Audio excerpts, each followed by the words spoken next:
na isa't kabilog na nasave. Amen? Amen. Ako lang galing na, kung kaya nyo magtios in 21 anyos, pwede ka mo mga asawa sa labas. Diba? Kasi si Mrs. nagtios sa akin, 21 years ako nagpasaway.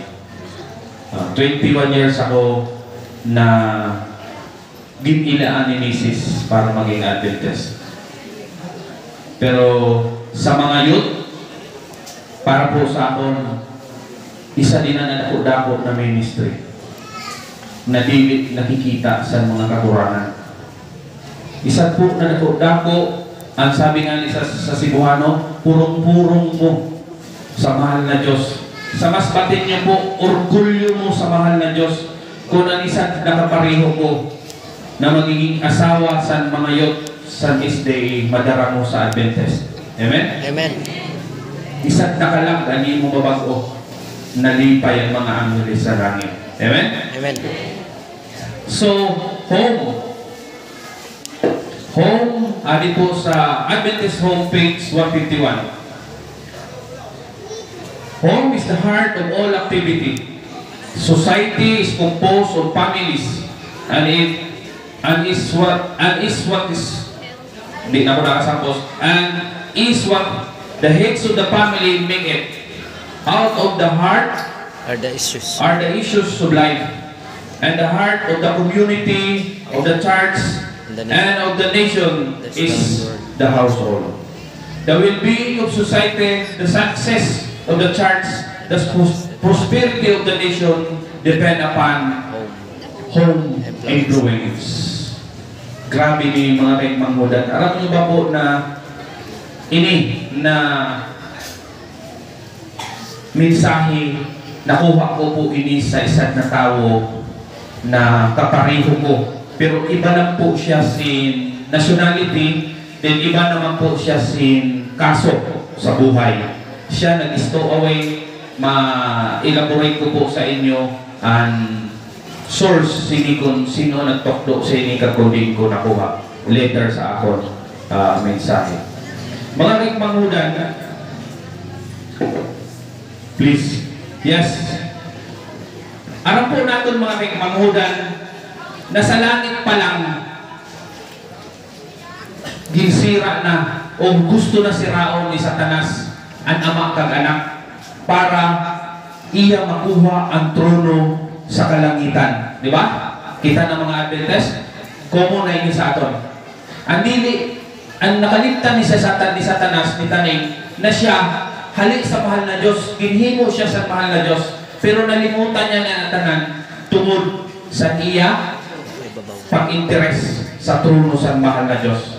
Kaya, amo ang dahilan kung ano kay nahulog siya sini nakalimutan. Diba? Pero nanong ginimo sa kaaway, pag-abot siya sini nakalimutan, iya po gihapon dintintaran ang una na pamilya na ginhimo sa mahal na Diyos. Wala po siya magkanto sa gingamit niya ang sawa.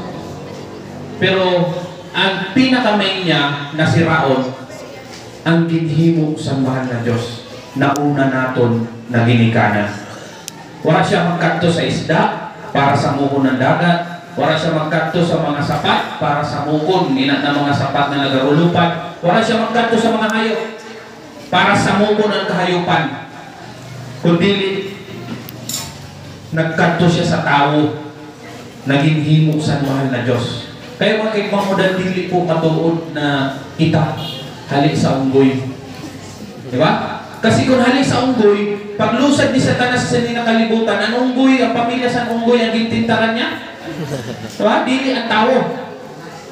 Kasi sinabi sa Biblia, nakasulat sa Biblia sa Genesis 1:27, nakita, ginhimo kita ayon kahawig sa mahal na Diyos. Amen? Amen.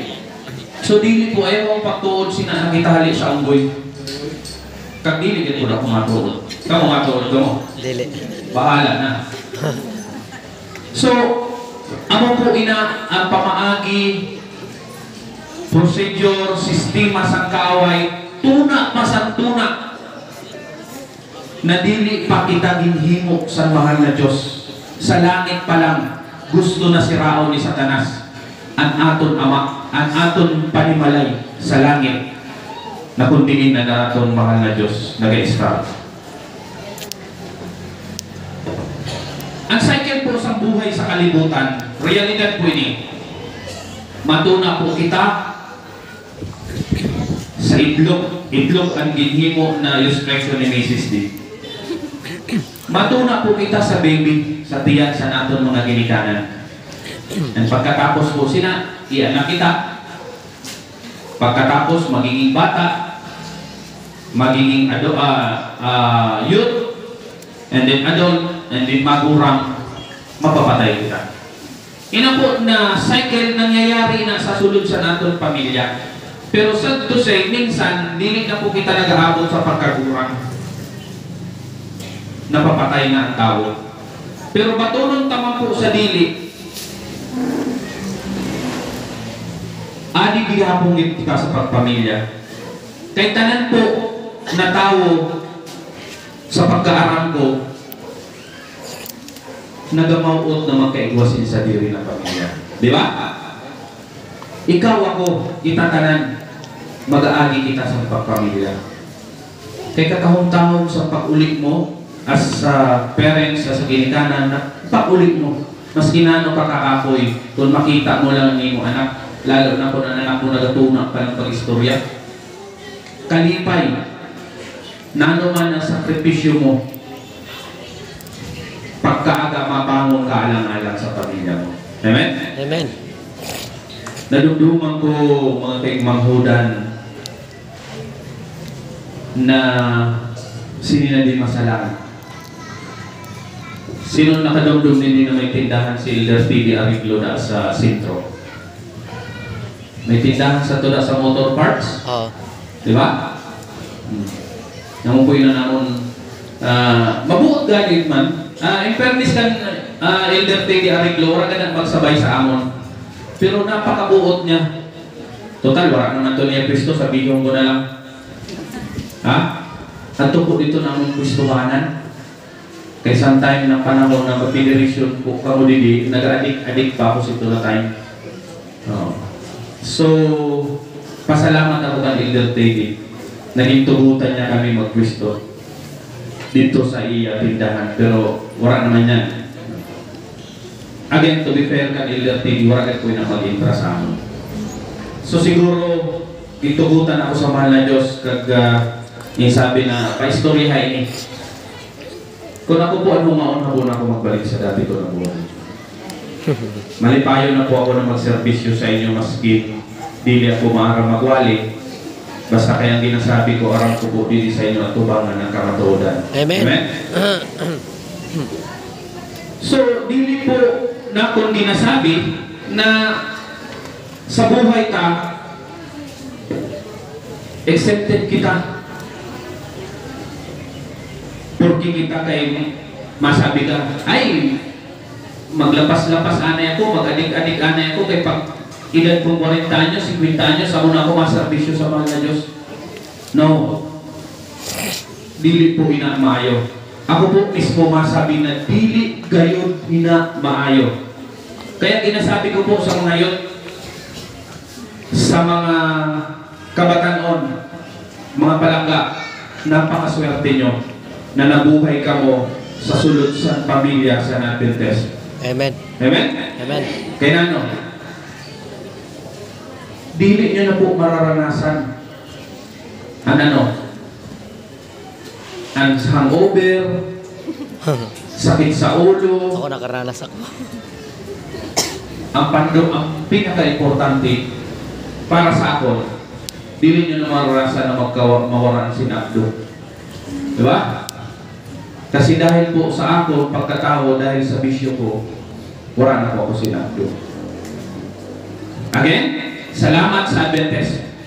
Kaya may taga-Lumalinda na during the time sinto na before the pandemic, nagkaigwasin last, na pinaka-last medical mission sa Pasay, sa sanitaryo. So, naka-avail po ako sinto na pre-operation. Siguro, masabi ko na may purpose sa ako ng mahal na Diyos. Amen. Nano kay sa kadamo san ginanihan ko sa buhay, wala pa niya itubot ako na mamatay. Maabot pa siguro ako sa pagkagurang kung tugutan pa rin niya. Amen? Amen.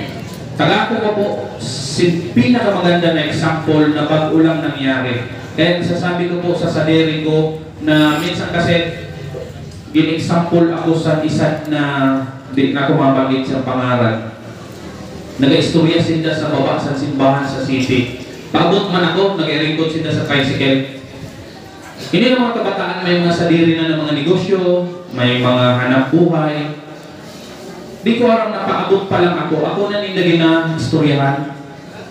Sabi sa nisan na bata, pag-abot ko, nag-amin, Uncle, happy Sabat, happy Sabat. Uy, sabi ko, masakat sa kita sa ito. Pwede na yan, Uncle, dali lang. Sabi niya, kita ni sa Pulyo.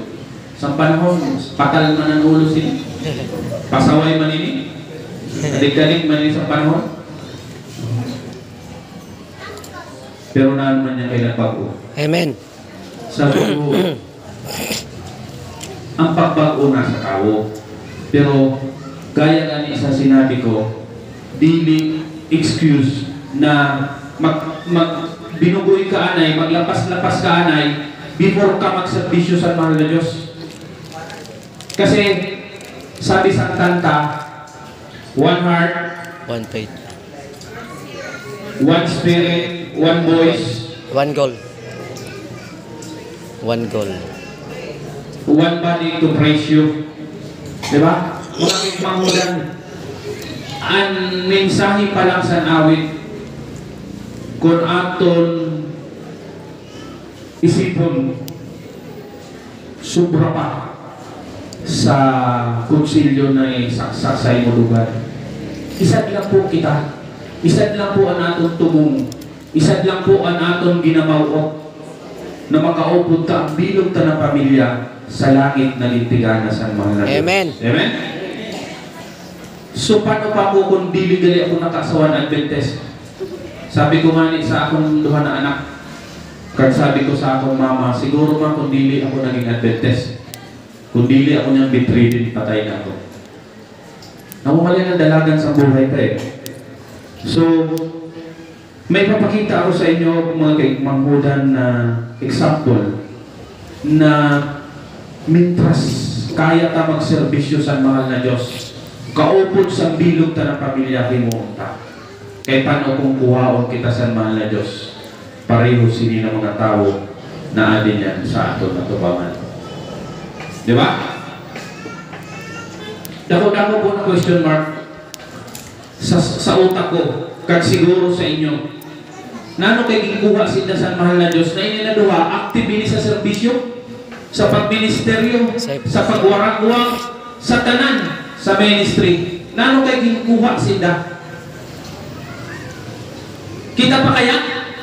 Kamu pa kaya?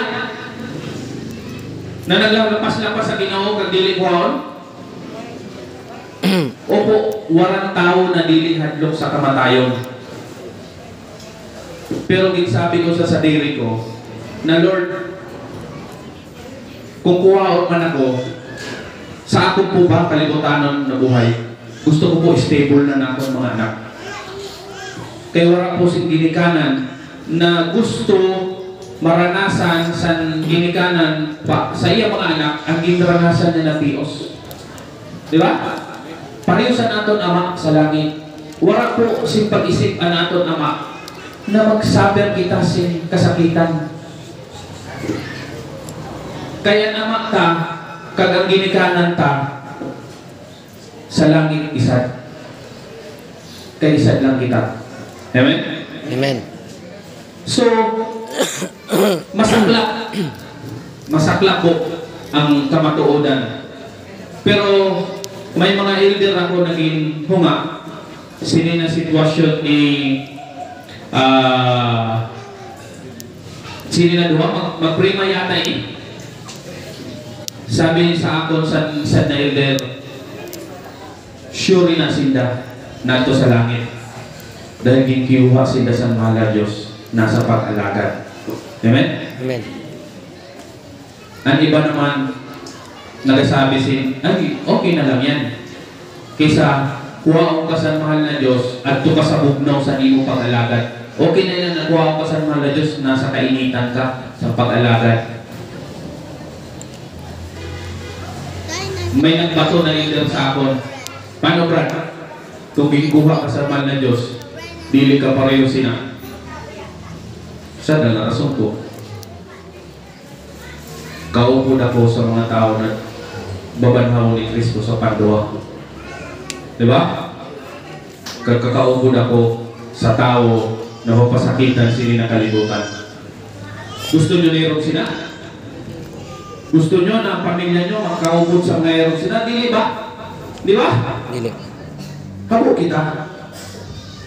Kaya po, amo po inya ang purpose na grabe gid ang tibay sa kaaway. Wala po sin iba na puntarya ang aton kaaway kundili ang aton pamilya. Grabe ang tibay, grabe ang higos sa pagpenetrate sa kaaway sa aton panimalay, lalo na po dito sa mga bako, sa mga newlywed. Ano po kayo masabi ko na? Sini po na aton kapanahonan yan, kung dili ka po maara magamit sa social media, ang tao dali-dali ma-influensya. No? Dali-dali ma-influensya. Dahil po sa technology na ginahatag, kag nag-improve na nag-improve. May nakita po ako sa YouTube, ayaw ko kung nakita nyo. Dili na po kinahanglan magbudos ang babae. Ate Gats, Brad Ruel, mapili ka ng similya, ibubutang mo sa isang incubator, bagang tube, tapos pwede mo ito iulay sa inyo balay. Tapos mamomonitor mo ang bata na naganako. Pwede ka mag-interact sa iya. Kasi ito na tube, ikwasin 300 cameras. Pwede ka nang ginahimo na natural sa ama o sa iloy na mag-istorya ka nakadikit sa tiyan. Ito na bago na nahimo, pwede ka na mag-interact sa iyong anak. Dito lang is sa tiyan sa iloy, 9 months. Dito, 10 months. Grabe. No? Namo kaya magiging resulta sa bata, di ba? And breastfeeding is the best na gatas para sa anak. Ito kaya, madako ito. Amo po yung teknolohiya niya. Kaya insat po na sa mga ginagamit sa kaaway na kitalin lamon. Wala po sin exempted sini nagera sa kaaway versus sa aton ama. Ikaw, ako tanan. Ginlabas to sini na kalibutan kay may purpose ang kada isa't kag-isa sa aton. Amen. Diskubrihan po natin, dili po kita magpabungol-bungol. Minsan po kasi sa tao, kagako naranasan ko na, aram tanang po gayud na mali. Pero ginagpilit ka po natin himuon. Ilan na mali. Naaram naman po natin na mali. No? Time na po niyan, panahon na po niyan para pamatiyo natin ang hunghong sa mahal na Diyos. Paagi sa Holy Spirit sa aton mga talinga. Very common po na hunghong. Very common po na tentasyon. Ang adlaw sa Sabado. Ang adlaw po sa Biyernes na gabi. Ang adlaw sa Miyerkules na gabi. Ay, di na lang ko masimba, malay na lang ko. Diba? Iba po ang atmosphere sa sulod sa simbahan, kag iba po ang atmosphere sa sulod sa ninyo balay. Kaya pwede ka mag-live na may ginakaon. Pwede ka mag-live na nakapatungan ni Mutil. Di ba? Kaysa sa simbahan ka, nagapamatic. although nagapindot ka sa cellphone, pero pag nagkusog ang boses sa speaker, ma-alerto ka. Di ba? So, amo po yung comparison. Nganhain po kita mapili. Mag-live kita sa balay, kaya ginatamad lang kita, o makato kita sa simbahan. Kato simbahan. Simbahan, amen. Diba?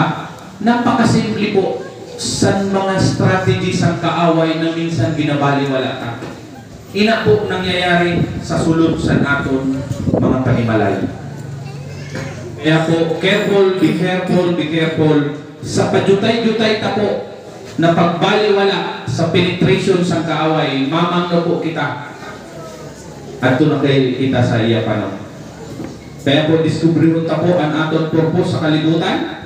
Makikita po natin sa Matthew 16 verse 5. Ginasabi pa ni Jesus sa ita, lakat kamo sa bilog na kinabaan, kag dito ipahayag ang maayo na barita sa tanan nakatauhan. Marcos. Wa ko sining exemption sa ato. Dili po ini para sa Adventist lamang. Kaya naman po na damo sinsikta. Nag-aram naman po nato na di lang po ang Adventista ang maluluwas sa pagbalik ni Jesus Christ. Damo po sing mga tupa na wala pa sa iya turil na kinahanglan hanapon ko, hanapon nyo, kagaron mo sa turil sa mahal na Diyos. Amen? Matthew 24:14. Ipahayag man sa bilog na kinabaan inin maayo na barita, manungod sa kahadian, agod makabati ang tanan na katawhan, sani pa lang mangyayari ang katapusan. So dili gid mangyayari mga kay manghudan na mabalik ang mahal na Diyos. Nano? Inila po ang basihatan Matthew 24:14. Pira pa lang po ang igwat presensya sa Adventist sinindi masalang. Pipira lang po. Ang palanas. So dili pa mabalik ang mahal na Diyos. Nagbanod. Dili pa po mabalik ang mahal na Diyos. Damo-damo pa po kita mga kaigmanghudan sin trabaho. No, dili po dahilan na ay dili man po ako Maram. ordained elder, dili po ako diakonisa, dili po ako officer sa simbahan. Mga kaigmanghudan,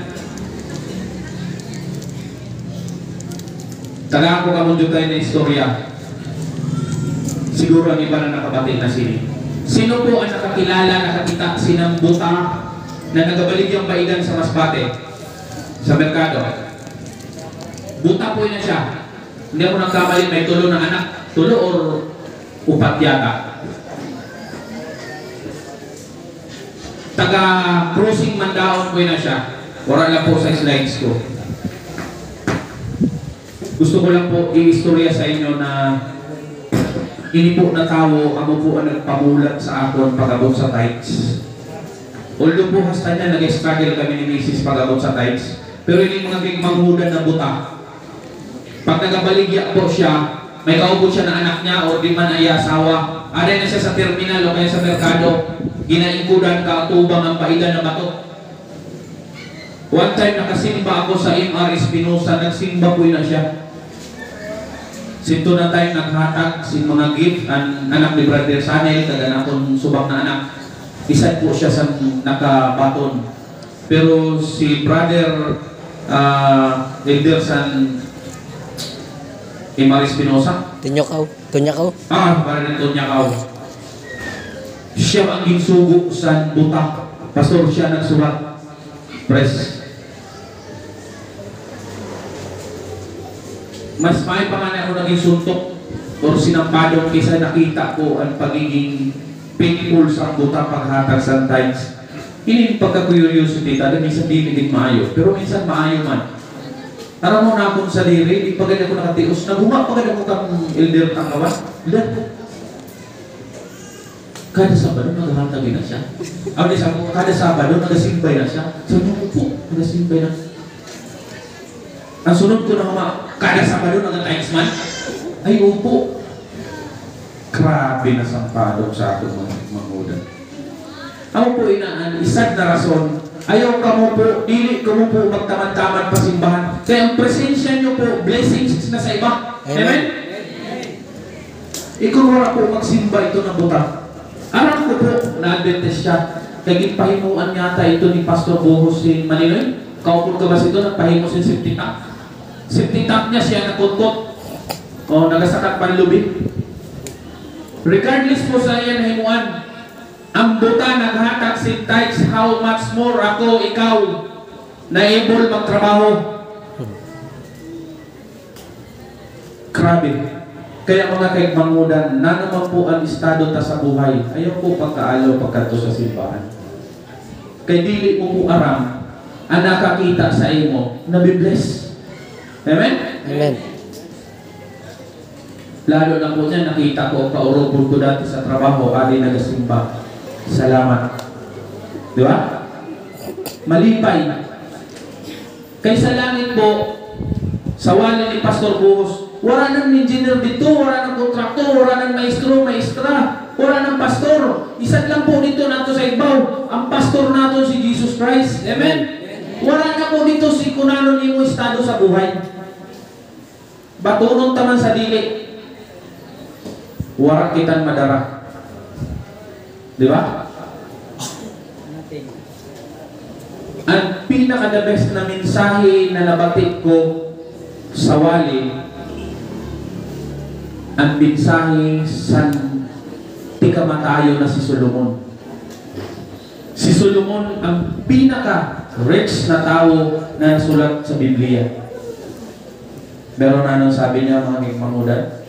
Despite sa iyaging pahimo na templo, despite sa karangyaan, despite sa iya dunong naging hatag sa mahal na Diyos na iyaging pangayo, ang sabi ni Solomon, initanan na napundar ko sa kalibutan, naging useless ini dahil wala na ang akon heart naka-attach sa mahal na Diyos. Amen? Amen.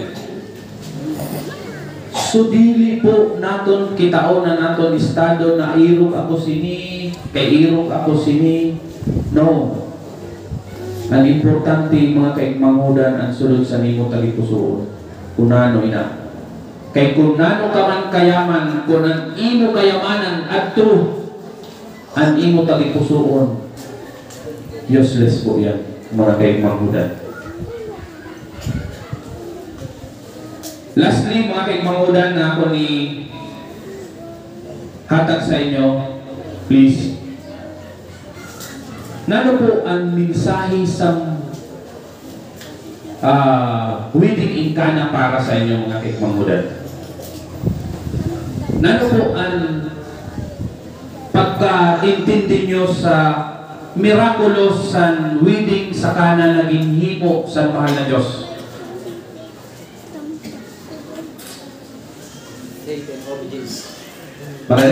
Faith and obedience. Faith, pagtuon kag pagsunod. Mga kaigmangudan, damo-damo po na punto kung ano kay ginhimo sa mahal na Diyos ang iya milagro sa wedding in Cana. Tagaanta po sinisan na punto sa kadamo-damo, pwede naton adalan kag ihatag naton ang relasyon ka connection dito sa aton team, sa inyo team sa association.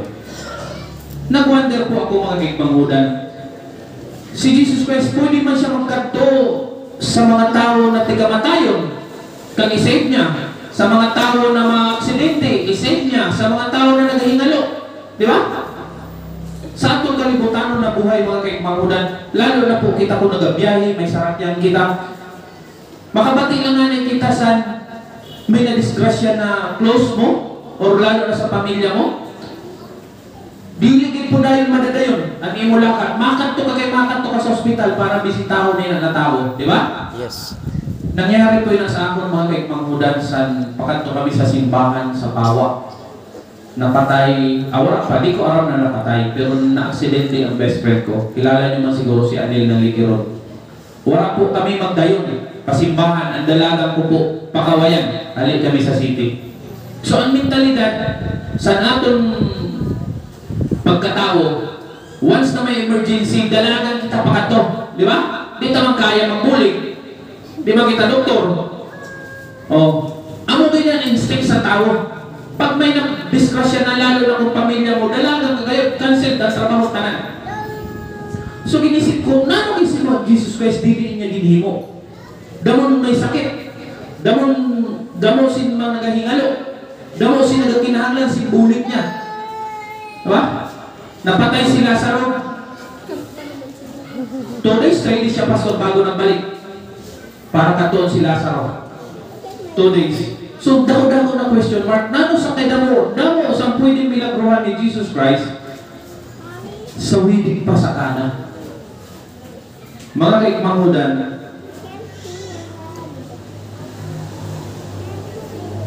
please, next po. Dumdumun nyo.